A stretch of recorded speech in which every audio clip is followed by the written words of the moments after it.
All right, let's see if this video is helpful for anyone. I got this skid loader here. I think this is what they call the G series cab or whatever. And I'm having problems with my windshield wiper blade. It does kind of goes and stops. You give her a little love push. She goes again. I'm going to show you what's going on. All right, I got this cutie off the old skid steer. I've already had this apart once, so I know what's going on. If you're watching this, wondering how to fix your skid loader, just replace the the windshield wiper motor. I don't think they cost that much. Start by grabbing the bolt down here, and this isn't the right bolt. The one that was on there was so rusty and it broke. I've already had this apart, and the rest of this is probably more going to be entertainment for everyone else. But yeah, open this baby up. Okay, once you have the bolt out underneath here, this whole thing just kind of tips out. Now, there's an extra fastener here. That's not supposed to be there. And then behind here is also a spacer. I think the spacer is the thickness of the glass. Don't lose that. That girl's important. Okay, here I got the cover off. Again, I just drilled the rivets out because it was broke anyways. So if you're smarter than me, just buy one. Anyways, you can see it shouldn't be gray like this. This is two-part epoxy. This is from our first date. And you can see how it works here. Or maybe you can't, I don't know. This motor spins this little worm gear that drives this big gear. And it's on an eccentric here. I don't know what you'd call that. Anyways, it goes around and around. And that stroke moves this arm. That arm moves the windshield wiper, right? The problem is, can you see? It's really hard to see. That gear is cracked. So what happens is it wedges itself in the housing, and then it can't go roundity round. Okay, back on our front side here. This is the fastener that I had already replaced. I can't remember what it was. I'm guessing it was close to this. But anyways, you can see here I'm missing the rubber wash there. So I'm gonna probably get that fixed the correct way. And then this is just an 8mm. This is a 13mm, I think. And take those off. Okay, the windshield wiper blade is kind of like a 4-bar linkage, and it's spring loaded. So just I just sprung it open, and then I had to get in there and pry her off, but it wasn't too bad.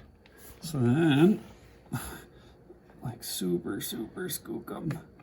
This thing is cheap. That pushes out, and now just grab onto my epoxy there.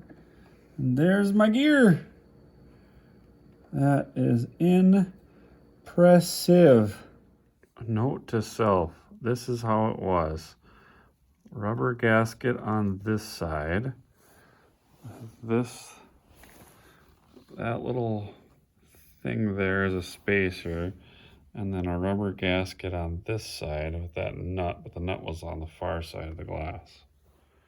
Well, I guess we're really looking underneath the dress. Got all the wires disconnected, and then I busted into this guy. We'll see if our wires have continuity.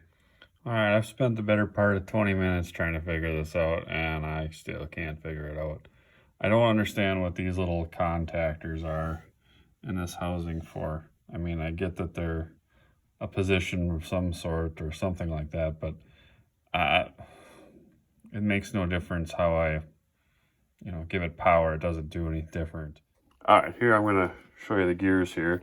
If you're not too familiar with 3D printing, well, I'm not really either, but this is just the PLA plastic gears that I made. This is the original, and you can see how it's cracked there. And there's where it kind of was wedging itself in there.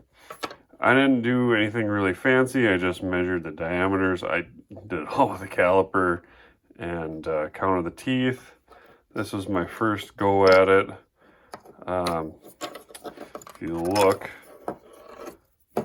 gonna see here, I completely guesstimated on basically everything. So like the tooth size and everything, and the depth, just kind of guessed in the anglage. And so this one, this is my first go, and it kind of worked. It went in there, but not that great. The diameters weren't right here either. The printer wasn't quite right. So then this was my next go at it, and I think I added a little bit more anglage, and I made a recession in the back for this. And then I did another one. I can't really remember why. Maybe more tooth angle. And the diameter of the pin was the big thing. It kept getting wedged in there. And then this one, for whatever reason, printed crooked. But the final one is on there. And yeah. Well, it's always the poor people that gotta be crafty. Watch me stick my things in the thing here.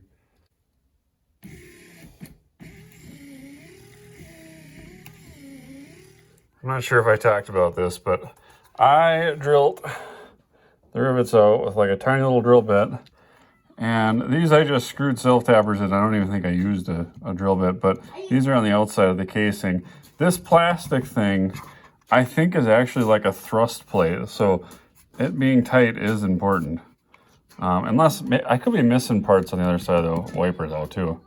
Anyways, that's how I got this on here. Here we are. Turn that on, and we are doing windshield wiper bladey stuff. All right, well, thanks for watching.